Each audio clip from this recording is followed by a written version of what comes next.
Hey everyone, it's been a while. How are you? I know it's been a long time since I've done a Q&A. I actually never got to that Q&A that I said I was going to do, so that's what I'm going to do now. It's been a challenging couple weeks, I will just say that, but I have some free time tonight, and I'm going to get to hopefully a lot of your questions that you submitted about 2 weeks ago. So, a couple of announcements before we dive into the questions. Just really quick, the preconception course, I got a lot of questions about when it's going to be ready, launched, etc.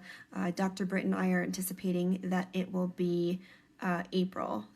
And today I just recorded a really cool podcast with Research Cowboy, Jayton, and Meg Langston and Teresa Pila from Living Roots Wellness. So stay tuned. I'll post that podcast when it's available. So yeah, let's dive into the questions. I have a couple of pre-submitted questions, so I'll start with those. Somebody asked, what does hypoglycemia after the glucose tolerance test mean? And so for those of you that don't know, the glucose tolerance test is a test that you basically have to drink a synthetic sugary drink to measure how your body responds to glucose. It's usually to identify whether or not somebody has gestational diabetes. And so if you had like hypoglycemia after completing this test, that means that you were able to clear glucose very fast, very, very fast. So I would probably say that you have a really good insulin response, and usually people that are able to clear, it's been shown in the research that women that have hypoglycemia after the glucose tolerance test, they're really unlikely to have gestational diabetes because their insulin response is so good. So I would say, hopefully you're able to get a balanced meal after that test, but nothing to worry about, I don't. And again, this is not medical advice, so hopefully your doctor was able to shed more light on what that means. What are some snacks you would bring on long hikes? So I go hiking pretty often. I live in Colorado, so it's just kind of what we do out here. But I always come prepared with snacks. My favorites are, I really like Epic bars, so those meat bars. Those are really great. They come in like jerky sticks, they come in the bar form, they come in like little bites. They're great, they're really tasty. I also bring, baby food. So those squeezies with like squash and fruit, love those. I could eat those all day actually. I'll also bring probably a couple of oranges or mandarins, cheese sticks as well, maybe some chocolate. Usually, and some gelatin gummies if I really feel like it. But that will usually keep me satiated if I need a snack during the hike. Everyone talks about the liver. What about the spleen? I totally agree. The liver is super important. That'll always be something that I really prioritize, but the spleen is also involved in the iron recycling system.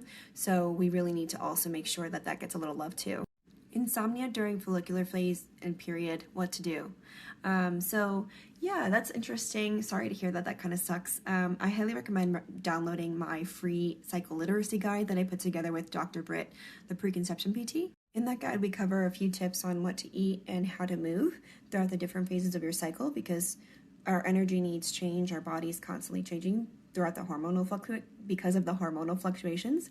That can also determine our nutrient demands and what kind of movement we can tolerate. So, the first thing that really comes to mind is like, how are you supporting yourself throughout your cycle? Something's a little mismatched in terms of like the demand and supply. What causes PUPPs during pregnancy? So PUPPs is like an itchy skin rash that can occur, and sometimes it can start in one place and spread all over the body. To be honest, there isn't much research on it, and this makes it hard for women that experience this issue to get the help that they need, because conventional medicine, depending on how severe the PUPPs is, they will likely prescribe some kind of like antihistamine or steroid. And unfortunately, I've had horror stories from women telling me that, their baby almost died because once they gave birth, their baby went through withdrawal from these drugs. So, it's definitely very tricky. Of course, I think it has a lot to do with the liver health going into pregnancy, hormonal health, if we're estrogen dominant, if we're not able to clear toxins from our liver very easily, if our liver has not been treated properly or doesn't have the right nutrients that it to clear toxins. It could also be bacterial overgrowth related or fungus related. So there's a couple of things that it's just difficult to also test once the woman's pregnant and has this rash. But if you can try to put your best foot forward by taking the time to prepare and, really heal these things that might be in place prior to conception, you'll be able to put your best foot forward to try to minimize PUPPs. That said, if you are experiencing this, I would seek out a homeopathic doctor to help, come up with some remedies, natural remedies to really quell this rash, and usually that will take care of it. So good luck. Feeling crappy in the first trimester, help. So I sympathize with you. I really feel for you. As much as we can prepare, sometimes there's a lot of things that we can't prepare for, and I don't know what crappy means for you, so I need to know a little bit more about your situation, more details. But just keep in mind, though, that it is very common to feel really exhausted in the first trimester because we are literally building not only a human being, but an entirely new organ called the placenta. So your body is working overtime, so I would really just give yourself grace, nourish yourself, sleep as much as you can, and call it. What are things you should test/consider before trying to get pregnant? So I will have a whole section on testing in my upcoming preconception course, so stay tuned. I actually talked about a couple of these in my last podcast episode with Matt Blackburn. I think it was like episode number 97, 98, something like that. So you can go have a listen if you want to, get some advance notice. Other things you should consider, I'll definitely be talking about this in my course too, but how do you feel? How are your periods? Are your cycles regular? What have you been eating for the past year and a half?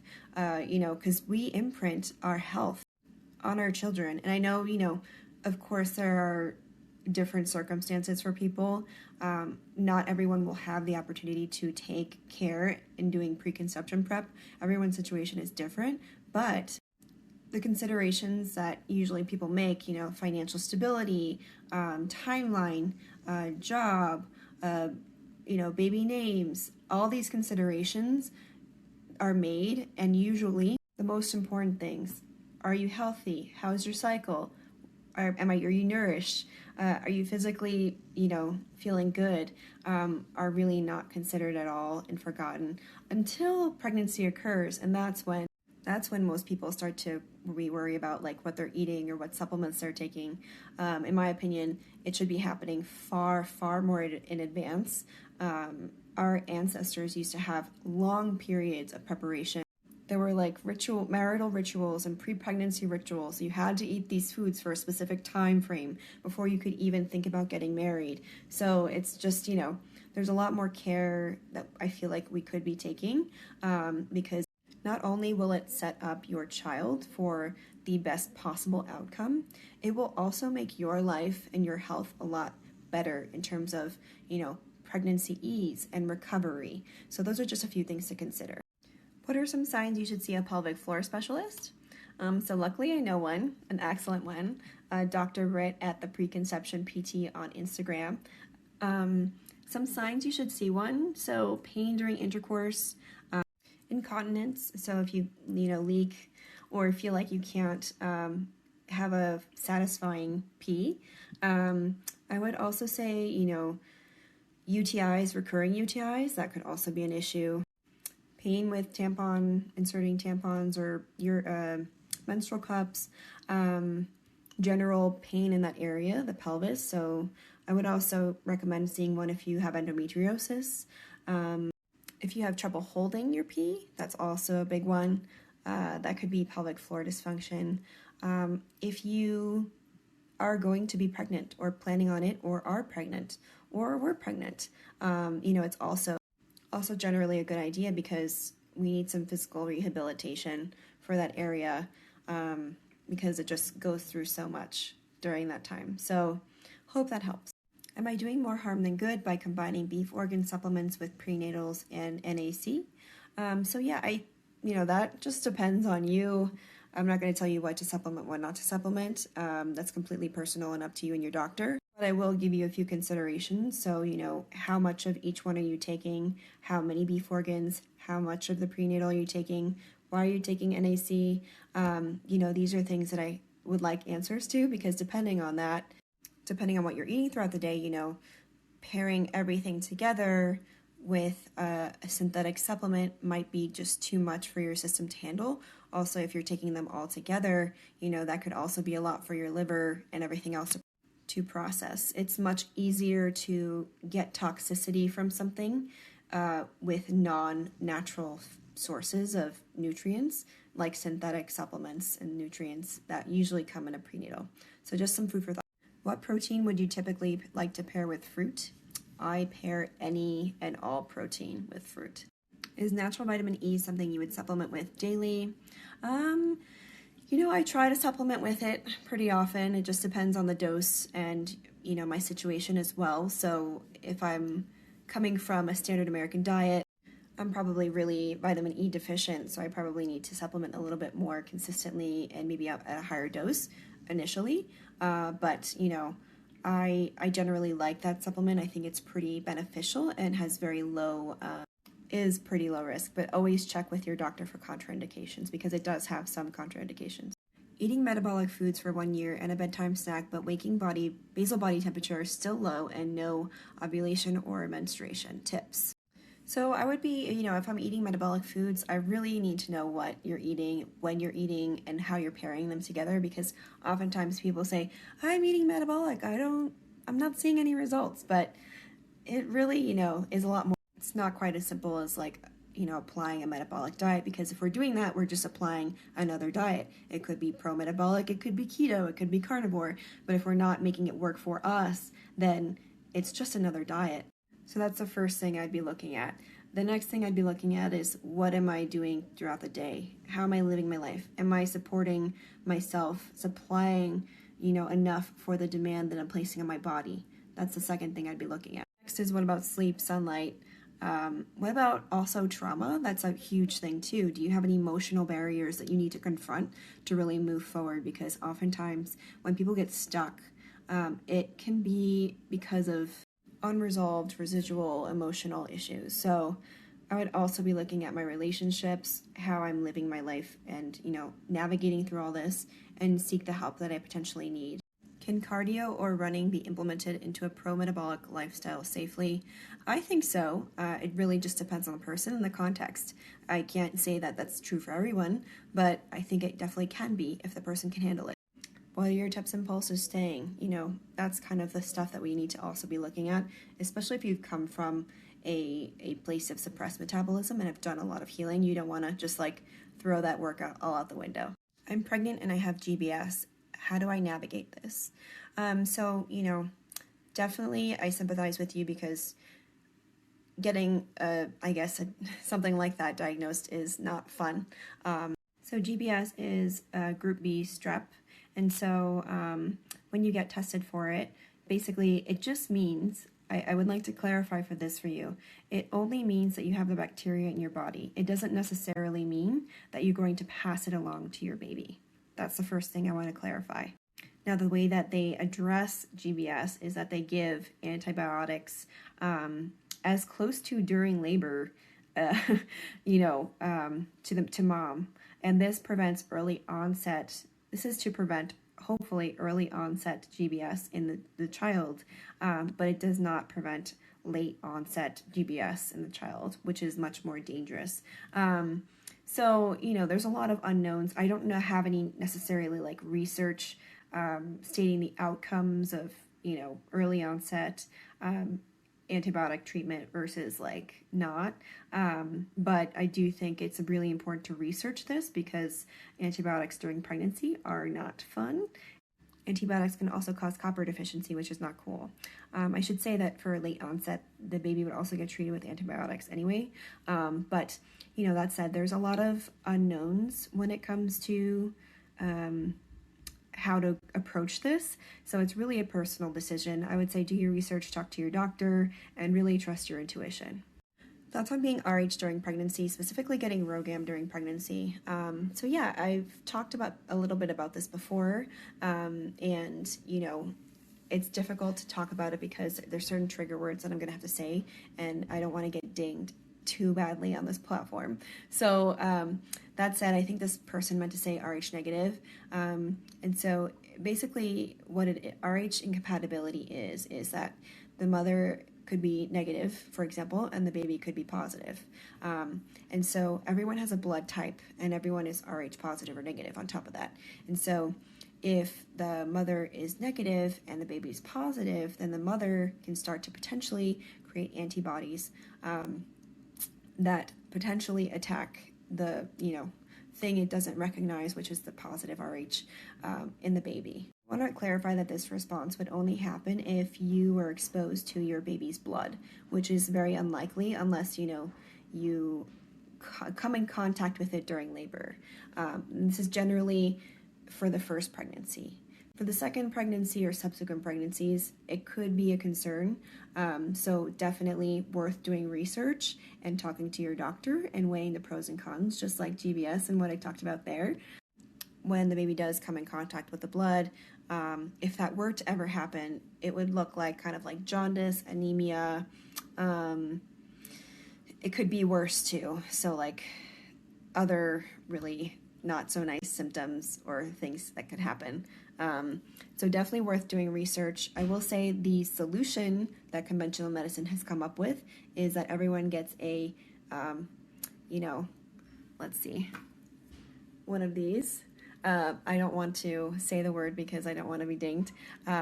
So that said, like the practice of that is very loose and overdone in a way that we're doing it when we don't even need to, and we're doing it multiple times during pregnancy, which is so unnecessary and nothing like any other country does. So one more thing I should say, women that get the thing have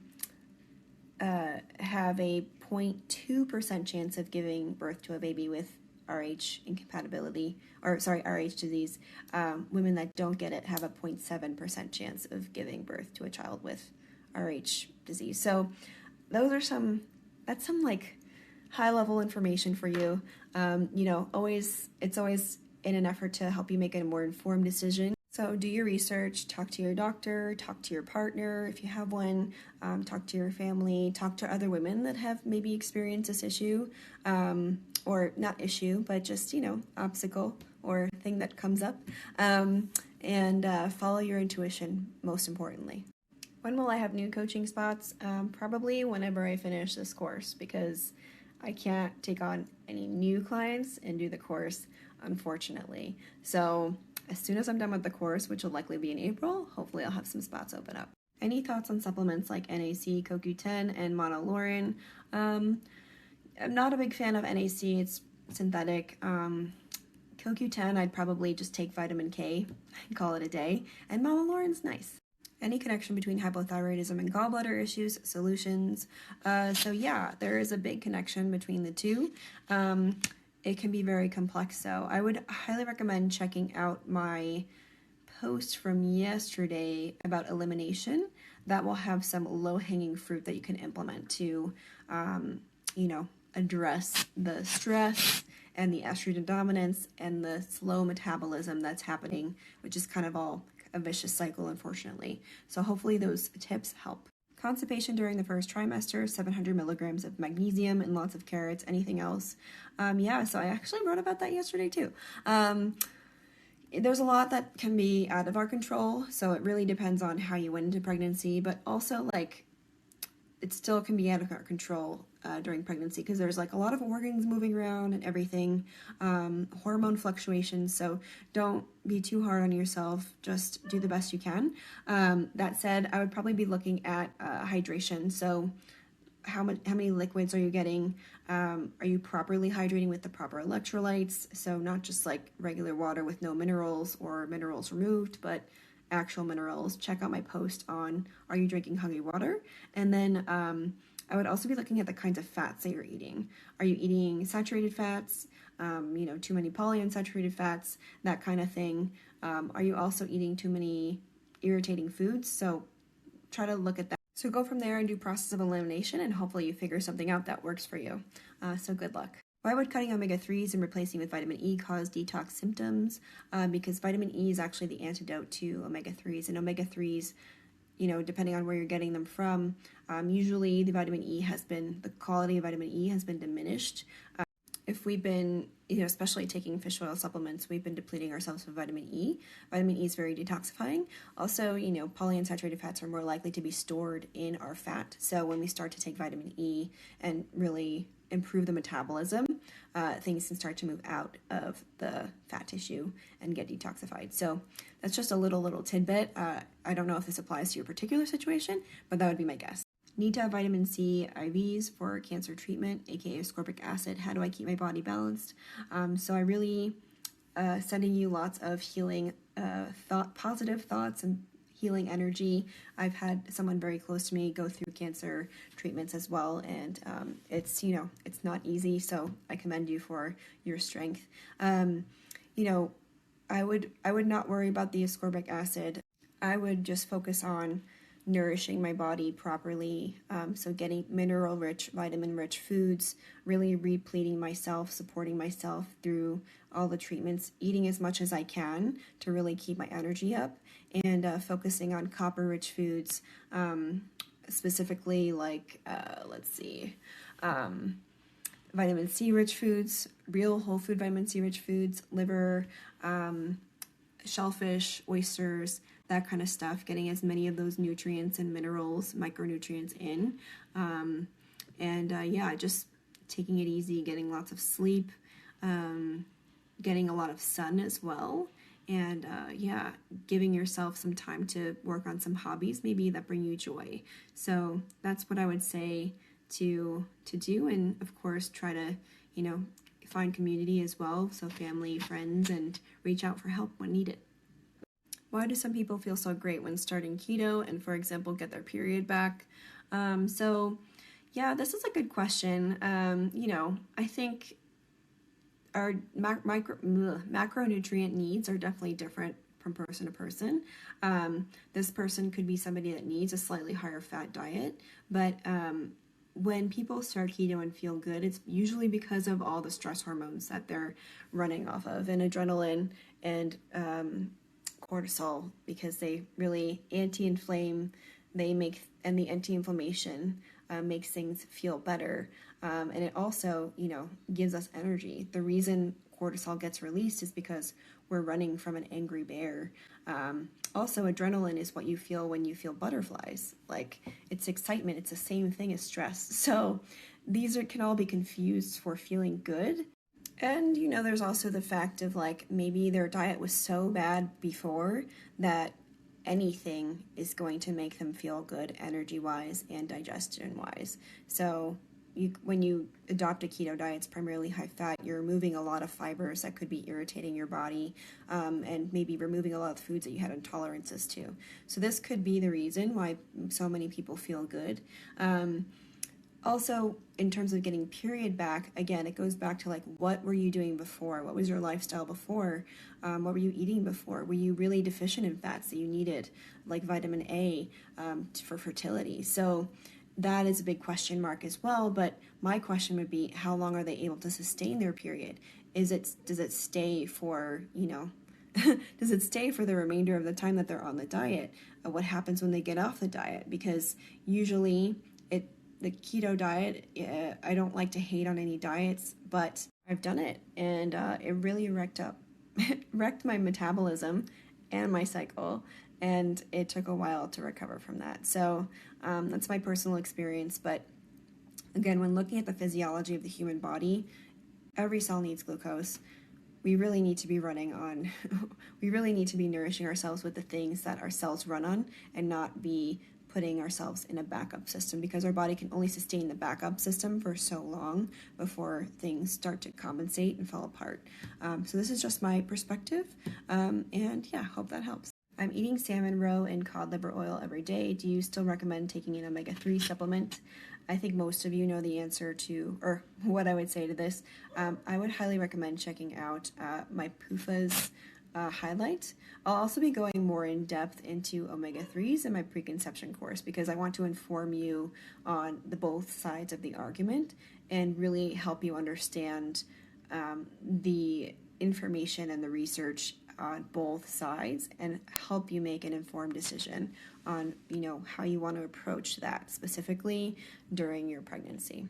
Top vitamins to focus on for pregnancy. I will be covering that in my preconception course. So, if you're talking about vitamins in general from food, nutrients, like all of them are important. But if you're talking about supplements, I'll specifically be talking about that in my preconception course. So stay tuned. Do you have strategies to figure out macros, calories, meal frequency balance? Yes, this is exactly what I work on with one-on-one clients. Are shellfish unhealthy because they are bottom feeders? Is the copper worth the oyster? I would say they are not unhealthy, and I would say that they are totally worth the oyster. Should I avoid getting pregnant because I'm overweight? So first of all, girl, no. You don't have to wait for anyone or anyone to approve of like your weight, first of all. Second of all, how do you define overweight? Because there are I don't really agree with how we currently approach that topic today, just saying. And thirdly, I would also, just genuinely answering this question, I would take a look at how your health is. So are you overweight, quote unquote, but are you feeling amazing? Do you have really good bowel movements, sleeping well, really good libido, skin, hair, nails, digestion, like that? That's what I'd be looking at first. And if the answer is yes, I'm feeling amazing, all of my markers are really amazing, my temps and pulses are amazing, then go for it. But if you do have issues like digestive issues, hormonal imbalances potentially, period issues, ovulation issues, like are you making enough progesterone? How do you know this? Are you cycling normally? Like, is everything normal in that sense? If not, then that might be when you look at addressing some of these issues, because that could potentially make it difficult to get pregnant. But also, again, we imprint our hormonal health. That was a weird noise, Ripley. We imprint our hormonal health on our children. We imprint our nutritional health on our children. Basically, we imprint our health on our children. And so we want to be aware of that, because how we go into pregnancy could potentially determine how they also end up in their adult life. Okay, everyone, thanks for watching. Stay tuned for more updates from me on my course. Thank you so much for your patience. And I'll try to do another Q&A soon. Probably not next week, but maybe the following. And I'll also try to do a product review soon. So keep an eye out.